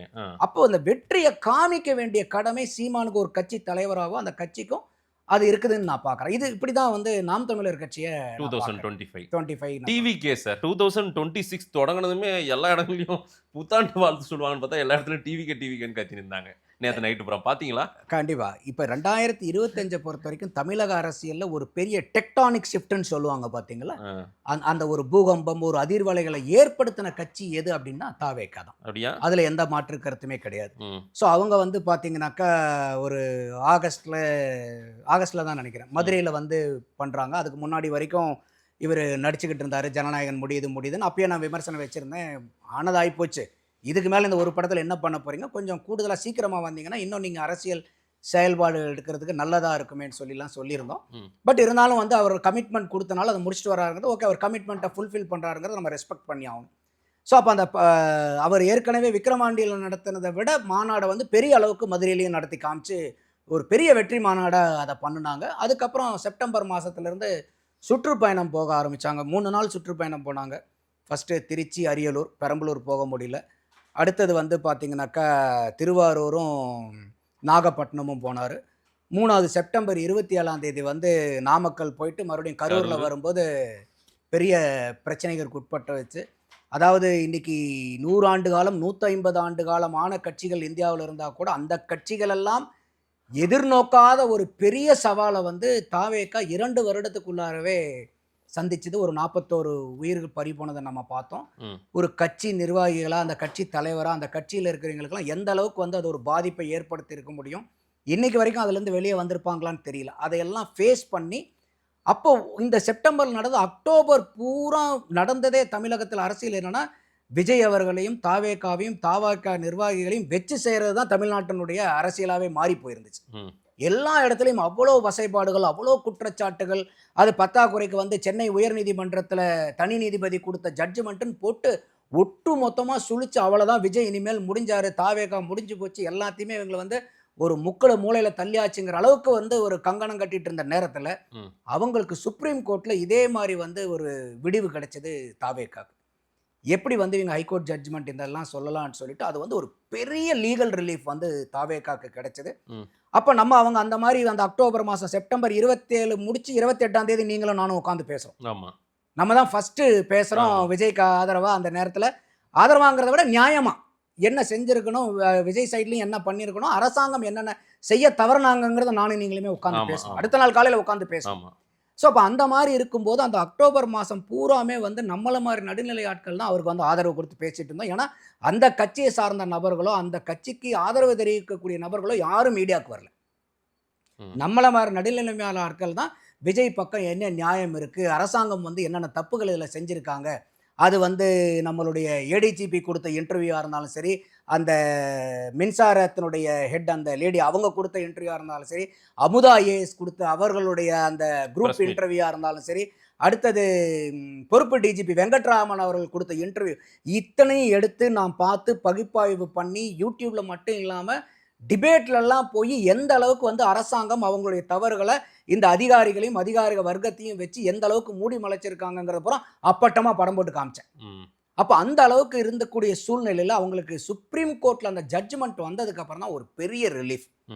ஸோ அது வந்து ஒரு ஒரு அருமையான ஒரு ஜட்ஜ்மெண்ட் வந்து அவங்களுக்கு கிடைச்சது. இன்னும் கேஸ் முடியல, இன்னைக்கு வரைக்கும், நேற்று வரைக்கும் கூட அவங்க சிபிஐ விசாரணை டெல்லியில் முடிச்சுட்டு தான் வந்திருக்காங்க. அப்போ அதையெல்லாம் முடிச்சு வரும்போது திருப்பி வந்து விஜய் அவர்கள் மேலே அப்போ எல்லாம் சொல்லப்பட்டது என்னன்னா, இனிமேல் ஒரு மீட்டிங்குன்னு கூப்பிட்டா ஒருத்தர் போக மாட்டாங்க, யாருமே போக மாட்டாங்க, ஒன்றுமே பண்ண மாட்டாங்கன்னு சொல்லி பிரச்சாரத்துக்கும் அனுமதி கொடுக்காம போகிறதுக்கும் பண்ணாமல் அவர் வேறு வழியே இல்லாமல் சென்னைக்கு கூப்பிட்டு அவங்களெல்லாம் வந்து துக்கம் விசாரிச்சது. அதில் பல கேலி கிண்டல்கள்.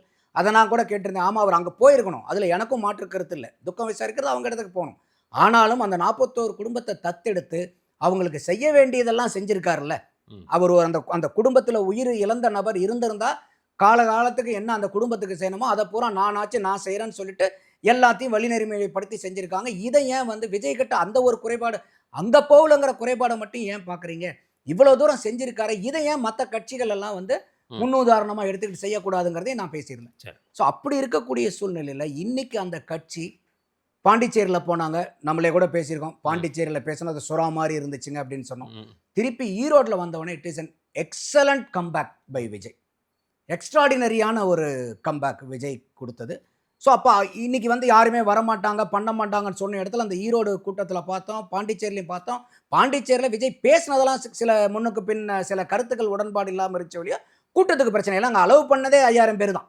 பட் அதில் வந்து பெண்கள் எந்த அளவுக்கு வந்திருந்தாங்க, வெளிநாட்டில் வேலை பார்க்குற பெண்கள்லாம், பாண்டிச்சேரியில் வசிக்கிற பெண்கள் லீவை போட்டு வந்ததெல்லாம் நம்ம பார்த்தோம். இங்கே ஈரோட்டில் அவ்வளோ பெண்கள் கூட்டம். இன்னைக்கு எந்த அரசியல் கட்சிக்கும் பெண்கள் கூட்டம் வரதில்லை. இப்போ கூட திமுகவில் நீங்கள் மகளிர் திருப்பூரில் நடத்தினாங்கன்னு பார்த்தீங்க, அது எங்கே திருப்பூர் எக்ஸ்போர்ட் கம்பெனிலேருந்து கூட்டு வந்தாங்க, யூனிஃபார்மாக மாற்றி விட்டாங்கிறதெல்லாம் வந்து நிறையா பிரச்சனை ஓடிட்டு இருந்துச்சு. அவங்களுக்கு என்ன கொடுத்தாங்க, சீலை யூனிஃபார்ம் சேலை, யூனிஃபார்ம் சுடிதாரு, பையி, அப்ப இந்த மாதிரி கொடுத்து தான் கூப்பிட வேண்டிய கட்டாயத்துல ஆட்சியில் இருக்கக்கூடிய திமுகவே இருக்கும்போது ம். இவ்வளோ பெரிய கரூர் செட்பேக்கு அப்புறம் ஈரோட்ல நடக்கக்கூடியது அவ்வளோ பெண்கள் ம். குழந்தைங்களை கூட்டிட்டே வரக்கூடாதுன்னு சொன்னாலும் குழந்தைங்களை எடுத்துட்டு வந்தாங்க. ஆமா. அங்க கேட்குறாங்க நிருபர்லாம், ஏமா இதெல்லாம் கூட்டிட்டு வராதான்னு சொல்ல திருப்பி கூட்டு ஆமாங்க எங்களுக்கு புரியுதுங்க, நாங்க இருந்து வந்து வெளியே பார்த்துட்டு நாங்க அப்படியே போயிடுவோங்க. ம். அப்ப என்னன்னா அந்த அளவுக்கு வந்து எதை வந்து விஜயனுடைய செல்வாக்கு, அதாவது மக்கள் அவர் பக்கம் இருக்கிறாரு, அவங்கள வந்து நிறைய விரும்புறாங்க, மக்கள் வந்து மானசீகமா அவரை நேசிக்கிறாங்க, அன்பு வச்சிருக்காங்கிற அதை உடைக்கணும் அப்படிங்கிறத முயற்சி பண்ணனதை பூரா தகர்த்தெறிஞ்சு ம். ஏன்னா இது 2 வருஷத்துக்கு உள்ளார இருக்கக்கூடிய கட்சி, அதை நம்ம தெளிவா புரிஞ்சுக்கணும். ஓகே. அவங்க ஒரு ஒண்டர்ஃபுல்லான கம்பேக் வந்து ஈரோட்டில் கொடுத்தாங்க. ஓகே. அந்த ஒண்டர்ஃபுல்லான கம்பேக் கொடுத்ததுக்கு அப்புறம் இன்னைக்கு திருப்பி வந்து அவங்களுக்கு வந்து அந்த ஒரு பழைய ஒரு ஒரு ஒரு தைரியம், திடகாத்திரம் இல்லை, மக்கள் நம்ம இன்னையும் நம்ம கிட்ட நேசிக்கிறாங்க அப்படிங்கிற அளவுக்கு இதெல்லாம் ப்ளஸ் பாயிண்ட். ம். அட்வான்டேஜா அதாவது என்னென்னலாம் விஜய் பண்ணணுங்கும் போது இப்போ அவங்க கட்சி அவங்க எல்லாம் இருக்கிறவங்க எல்லாருமே என்னன்னா விஜய் வந்து ஒரு பெரிய சீஃப் மினிஸ்டராகவே அவர் ஆயிட்டாருங்கிற அளவுக்கு தான் அங்கே வந்து இருக்குது. ம். ஐயா முதல்வர் ஸ்டாலின் வந்து அவருடைய லக்கேஜை எடுத்துகிட்டு வெளியே வந்தாருன்னா இவங்க போய் உட்காந்துக்கலாங்கிற அளவுக்கு அந்த இருக்கும்போது இது இருக்கட்டும், இந்த எண்ணம் நல்ல எண்ணம் தான். ஆனால் அதுக்குண்டான செயல்பாடுகளை நீங்கள் அதிகமாக செய்யணும். இன்னும் ஒரு குறிப்பாக சொல்ல போனால் இன்றைக்கி வரைக்கும் கூட்டணி வந்து அங்கே திடப்படலை. ஏன்னா இன்றைக்கி வந்து தேர்தல் களம் ரொம்ப கூட்டணி சார்ந்து தான் இருக்குது. ஏன்னா சீமானவர்கள் இவ்வளோ தூரம் கருத்தியல் ரீதியாக போராடினாலும் தனிச்சு நின்னாலும் ஏன் வந்து பெரிய அளவுக்கு அவரால் வந்து ஒரு குவாண்டம் லீப் எடுக்க முடியலன்னா தனிச்சு நிற்கிறாருங்கிறனால தான் அந்த வாக்கு வங்கி அவர்களால் வேகமாக கடத்த முடியல. ஸோ அப்போ இங்கே வந்து இவர் விஜய் அவர்கள் வந்து கூட்டணிக்கு வந்து ரொம்ப முனைப்பு எடுக்கணும். என்னுடைய தலைமையை ஏற்றுக்கிட்டு வர்றவங்க பூரா வாங்கன்னு சொல்கிறத விட தன்னுடைய தலைமையை ஏற்றுக்க வச்சு எப்படி அடுத்த கட்சியை கூட்டிகிட்டு வர வேண்டிய பொறுப்பும் விஜய் அவர்களுக்கும் அந்த கட்சியினுடைய நிர்வாகிகள். நீங்கள் வர்றவங்களாம் வாங்க என் தலைமையை ஏற்றுக்கிட்டு வாங்கன்னா வரமாட்டாங்க. நீங்கள் அவங்களுக்கு நம்பிக்கையை கொடுக்கணும். நீங்கள் எந்த அளவுக்கு நம்ம திடகாத்திரமாக பயணிச்சுக்கிட்டு இருக்கோம், நம்மளுடைய கட்டமைப்பு எப்படி இருக்குது, அதெல்லாம் நம்ம வந்து சீர்தூக்கி பார்த்து அவங்க அந்த இடத்துல வந்து இப்போ அதில் என்ன ஒரு நல்ல முயற்சி நடந்துட்டுன்னா இந்த காங்கிரஸ். இப்போ இந்த காங்கிரஸ் வந்து இங்கே ஐவர் குழுவை போட்டு போய் ஸ்டாலினை பார்க்குறாங்க, பிரவீன் சக்கரவர்த்தி வந்து போய் விஜயை பார்க்குறாரு, ஐயா செல்வ பெருந்தைக்கு வந்து அவர் போய் பார்த்ததே எனக்கு தெரியாது, எனக்கே சொல்லலை, நாங்கள் இதை கம்ப்ளைண்ட் பண்ண போகிறோம், கம்ப்ளைண்ட் பண்ணிட்டாங்க. இப்போ என்னுடைய கேள்வி என்னன்னா, இப்போ பிரவீன் சக்கரவர்த்தி அவர்கள் வந்து ஆல் இண்டியா ப்ரொஃபஷனல் காங்கிரஸ்னுடைய ஹெட். அதுக்கு முன்னாடி சசி தரூர் இருந்தார், அந்த இடத்துல இவரை கொண்டாந்து வச்சிருக்காங்க. அதே மாதிரி வந்து பார்த்தீங்கன்னா ஈகிள்ங்கிற அமைப்பு இருக்குது அந்த காங்கிரஸ்லேயே, அதுக்கும் இவர் சேர்பர்சன். அப்படி இருக்க டேட்டா அனலிட்டிக்ஸ்னுடைய ஹெட். அந்த மாதிரி இருக்கக்கூடிய நபர் ஐயா ராகுல் காந்தியினுடைய ஒப்புதல் இல்லாம வந்து விஜயை பார்த்திருப்பாரு. நீங்க நம்புறீங்களா? என்ன அப்ப தாவேகா நோக்கி போதா என்ன காங்கிரஸ்?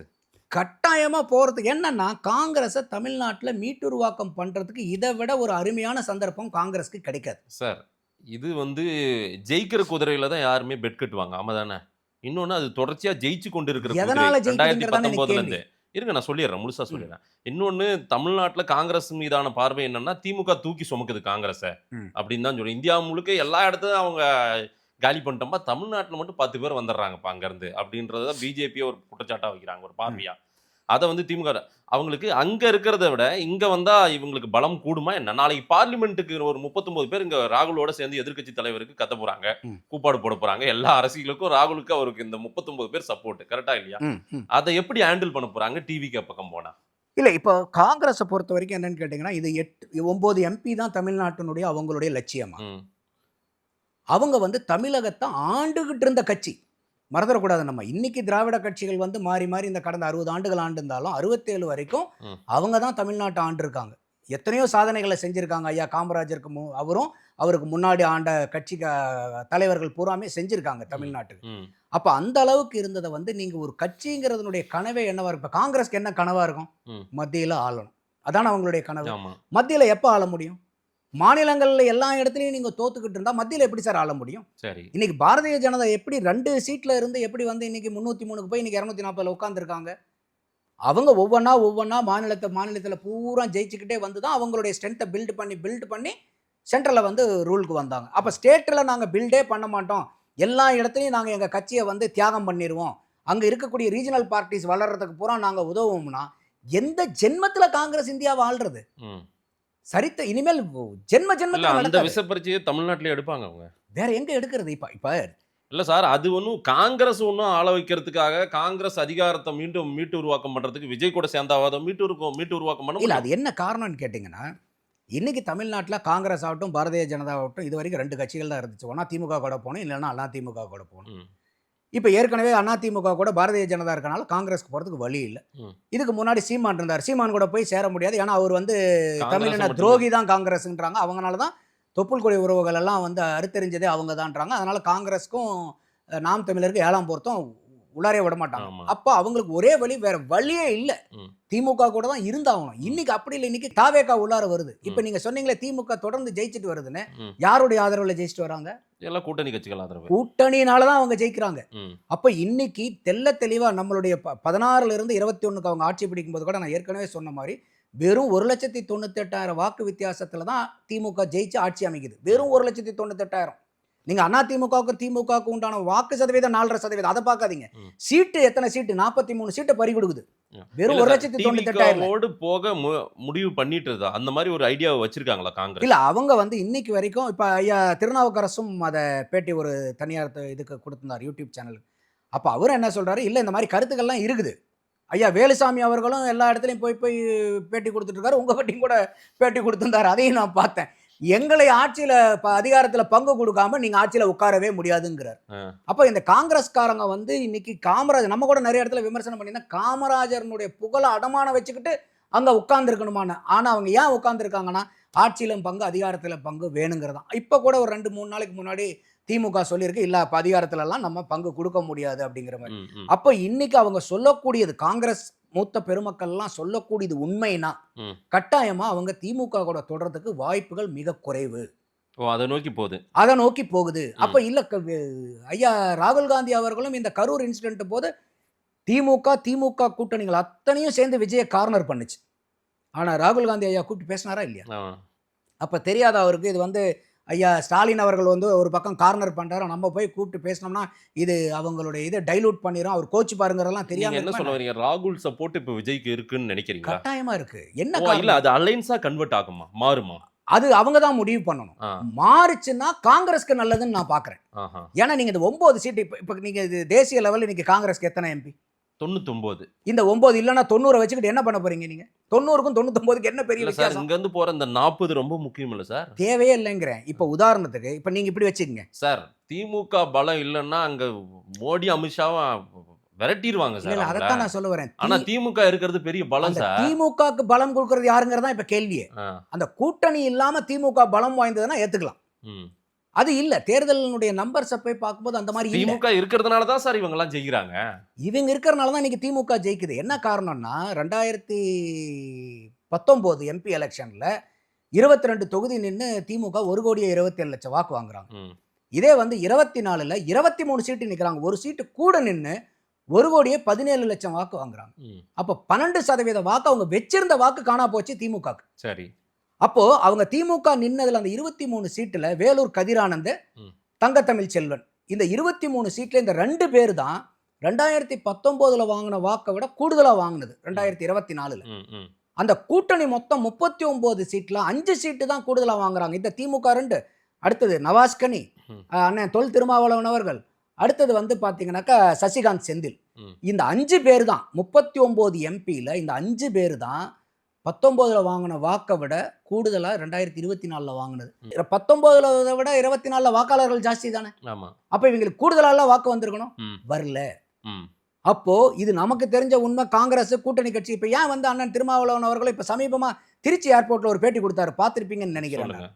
அவரை வந்து கேட்கறாங்க, இல்ல நீங்க ஆட்சியிலும் பங்கு அதிகாரத்திலும் பங்கு காங்கிரஸ் பயங்கரமா நிர்பந்திச்சுட்டு இருக்காங்களே, நீங்க தானே இதை முதல்ல எழுப்புனீங்க, நீங்க என்ன செய்ய போறீங்கன்னு கேட்கும்போது, இல்ல இதெல்லாம் வெளிப்படையா சொல்லி செய்யக்கூடிய செயல்பாடுகள் அல்ல, நேரம் வரும்போது காலத்துக்கு தகுந்த மாதிரி செய்ய வேண்டியது. அப்ப அண்ணன் திரும்ப என்ன சொல்றாருன்னா, அங்க இருந்து சீட்டை வாங்கிட்டு நேரம் வரும்போது சரியான தரத்துல பெரிய ஆப்பா நாங்க வைக்கிறதுக்கு ரெடியா உட்கார்ந்துட்டு இருக்கிறோங்கிறது அண்ணன் திருமாவளவன் சொல்றாரு. திமுகக்கு இன்னைக்கு பயங்கரமான குடைச்சல்ல மண்ட தலைவலியில் இருக்காங்க. இப்ப அண்ணனுடைய தொல் திருமாவளவன் அவர்கள் சீட்டை வாங்கி ஜெயிச்சுட்டு அவர் ஆதரவு கொடுக்காம ஆட்சி அமைக்க திமுகனால முடியாதுன்னா, அவங்க எடுத்து திருச்சி ஏர்போர்ட்ல அண்ணன் கொடுத்த பேட்டியை பார்த்தாங்கன்னா தெரிஞ்சிடும் என்ன அவங்களுக்கு செஞ்சீங்கன்னா உங்களுக்கு ஆதரவு கொடுப்பாங்க. அப்ப இந்த அளவுக்கு திமுக கூட்டணியில ஏகப்பட்ட குடைச்சல்கள் புகைச்சல்கள் இருக்கு. ம். அப்ப காங்கிரஸ் கட்சிக்கு இந்த 9 எம்பிங்கிறது doesn't make any difference. So டிவிகேவை நோக்கி போறதுக்கு நிறைய வாய்ப்புகள் இருக்கு. வாய்ப்புகள் இருக்கு, சந்தர்ப்பங்கள் இருக்கு, அது சாதகமா அமையறதுக்கும் சூழ்நிலைகள் இருக்கு. 25 ஓவரால் நீங்க ஒரு வியூ சொல்லிட்டீங்க எல்லாமே. 26ல அப்ப நிறைய கலேபரங்கள்லாம் இருக்குது. நிறைய இருக்கு. என்ன காரணம் இன்னொன்னு என்னன்னு கேட்டீங்கன்னாக்கா, இன்னைக்கு இப்போ உதாரணத்துக்கு நீங்க திமுக பலமா இருக்கு பாராளுமன்றத்துல நீங்க சொல்றீங்கல்ல, ஆமா ஆமா. ஒரு ஆர்கியூமெண்ட் சேக்கு வச்சுப்போம். ம். இப்ப அதிமுக ஏன் வந்து ரொம்ப பலகீனமா பட்டு போச்சு 2024ல? அவங்க தனித்து நின்னது. தனித்து நின்னது யாரு பிரைம் மினிஸ்டர்னு சொல்லுவாருங்கிறது எடப்பாடிக்கும் தெரியாது. சரி. இதே மாதிரி இப்ப காங்கிரஸ் வந்து விஜய் கூட போயிருச்சு, பாரதிய ஜனதா அதிமுக கூட இருக்கு. திமுக 2029ல யார பிரதம வேட்பாளர்னு கை காமிப்பாங்க? அப்ப எவ்வளவு பெரிய சேதாரத்துக்கு திமுகவை காங்கிரஸ்னால உள்ளாக்க முடியும்னு தெரியுதா தெரியலையா? ஓ. தேசிய லெவல்ல நீங்க வந்து இன்னைக்கு வந்து இல்ல 39 காங்கிரஸ் MP அப்படி ஒரு முடிவை எடுப்பாங்களா சார்? ஏன் எடுக்க கூடாது? காங்கிரஸ்னுடைய கட்சியை வளர்த்துறது தானே காங்கிரஸ்னுடைய நோக்கமா இருக்கும். இல்ல திமுகவை வளர்த்தி பெரிய கட்சி ஆக்கணுங்கிறது காங்கிரஸ்னுடைய இதெல்லாம் நோக்கமா? வந்து கடைசியா யாரு பயணம் பண்ண போறாங்களோ அவங்களுக்கு தான் சார் அது வலிக்கும். அது ரைட்டுங்களா? இல்ல காங்கிரஸ் அதத்தான் சொல்லுறேன். இப்ப இன்னொன்னு என்னன்னா, சட்ட சிக்கல் தேர்தலுக்கு முன்னாடி செல்வ பிறந்தகையினுடைய லீடர்ஷிப்பை மாத்திடுவாங்க. அது நடக்குதா? கண்டிப்பா நடந்தவன. ஏன்னா அவருக்கு டியூரேஷன் முடிஞ்சு போச்சு. ஆ. நிறைய பேர் உள்ளார வந்து பெரிய அளவுக்கு எதிர்ப்பு தெரிவிச்சிட்டு இருக்காங்க. ஆஹா. மாணிக்கம் தாக்கூர் வர்றதுக்கு ரொம்ப வாய்ப்புகள் அதிகம்னு சொல்றாங்க. இல்லைன்னா ஜோதிமணி அவர்கள் வர்றதுக்கும் வாய்ப்புகள் இருக்குங்கிற மாதிரி பேசப்படுது. ம். இந்த 2 பேருமே இன்னைக்கு தேதியில யாருக்கு ஆதரவா இருக்காங்க? திமுக ஆதரவா இருக்காங்களா, தாவேக்காக்கு ஆதரவா இருக்காங்களா? வர நாட்கள்ல தெரிஞ்சிரும். 2 பேருமே தாவேக்காக்கு ஆதரவா இருக்காங்க. ம்ஹும். ராஜேஷ்குமார் ஆகட்டும், சட்டசபை தலைவர் கிள்ளியூர் ஆகட்டும், ராஜேஷ்குமார். ம். இவர் மாணிக்கம் தாக்கூர் ஆகட்டும், திருச்சி வேலுசாமி ஆகட்டும், ஜோதிமணி அம்மையார் ஆகட்டும், ம். நிறைய திருநாவுக்கரசு கூட என்ன சொல்றாரு, ஏங்க எது வேணாலும் நீங்க சொல்லுங்க, கட்சி தலைவர் சொல்றேன்னு எடுத்துக்கிறேன். ஆனா இங்கேயும் அங்க ஒத்தையா ரெட்டையா பிடிச்சிருக்காங்க. ஒன்னா இங்கேன்னு சொல்லுங்க, நான் அங்கேன்னு சொல்லுங்க, அவருடைய பாடு அது. அப்போ இன்னைக்கு காங்கிரஸ் கட்சியை மீட்டுருவாக்கம் பண்ணணும் அப்படின்னா, நீங்க இன்னைக்கு திமுக பெரிய கட்சி நீங்க கூட இருக்கிற வரைக்கும், திமுக கூட இருக்கிற வரைக்கும் காங்கிரஸ்னால வளர்த்தவே முடியாது. ம். அது திமுகங்கிறது ஒரு ஆலமரம்னு வச்சுக்கோங்களேன். ஆலமரத்துக்கு கீழே ஏதாவது வளர முடியுமா? இன்னைக்கு திமுக அண்ணன் தொல் திருமாவளவன் அவர்களும் அவருடைய வாக்கு வங்கி இழந்துட்டு உட்கார்ந்துட்டு இருக்காரு. அங்க ம். கம்யூனிஸ்டுகள் அவங்களுடைய வாக்கு வங்கி இழந்து உட்கார்ந்துகிட்டு இருக்காங்களே. ம். காங்கிரஸ் அவங்களுடைய வாக்கு வங்கி இழந்துட்டு உட்கார்ந்து இருக்காங்களே. என்ன காரணம்? திமுக பண்றதுக்கு பூரா தேவையில்லாம போய் முட்டு கொடுத்து இன்னைக்கு அவங்களுடைய கோர் ஓட் பேங்கை இன்னைக்கு வந்து சிதைச்சிட்டு உட்கார்ந்து இருக்காங்க. ம். இது அந்த கூட்டணி கட்சிகளுக்கு நல்லதே கிடையாது. அப்ப இது ஒரு பெரிய வாய்ப்பு இன்னைக்கு காங்கிரஸ்க்கு கிடைக்குது. ம். அப்ப காங்கிரஸ் இதை வந்து உட்கார்ந்து கணக்கு போட்டு வெறும் 9 எம்பி 10 எம்பிங்கிறதுக்கு கணக்கு போடாம, இன்னும் நம்ம 10 வருஷத்துலயோ 20 வருஷத்துலயோ இந்தியாவை ஆளணும், அந்த அளவுக்கு போகணும் அப்படிங்கறத உட்கார்ந்து நீங்க தொலைநோக்கு பார்வையோட கணக்கு போட்டீங்கன்னா, இன்னைக்கு நீங்க திமுக கூட போக மாட்டீங்க. பார்க்கலாம் சார். நீங்க இதெல்லாம். கம்ஃபர்ட் ஜோன்ல இருக்கிற வரைக்கும், ம். ம். நீங்க கம்ஃபர்ட் ஜோனை விட்டு வெளியே வந்தீங்கன்னா தான் உங்களுக்கு வளர்ச்சி. ம். இல்ல இவங்க கூடவே இருந்துகிட்டா நமக்கு ஒரு 25 கொடுத்து 18 எம்எல்ஏ ஆயிரலாம், 9 கொடுத்தாங்கன்னா 9 எம்பி ஆயிரும். இது பயங்கரமான கம்ஃபர்ட் ஜோன்ல இருக்கிற வரைக்கும் கட்சி வளராது. பார்க்கலாம். அதை டிவிக்கே என்ன மாதிரி ஒரு வலையை விரிக்க போறாங்க, அதுல காங்கிரஸ் விழுமான்றதை நம்ம பார்க்கலாம். நிறைய விஷயங்கள் 2025ல திமுக தொடங்கி அதிமுக, நாம் தமிழர், விஜயனுடைய தாவேகா, காங்கிரஸ் வரைக்கும் நிறைய விஷயங்கள் நீங்க சொல்லிட்டீங்க. பிஜேபியை நம்ம அடுத்து தனியாவே நம்ம பேசுவோம். அது பேச வேண்டிய நேரம் இருக்கு. நேரில் வந்து நேரம் கொடுத்து பேசியமைக்கு நன்றி நந்தகுமார் சார். நன்றி மாதேஷ்.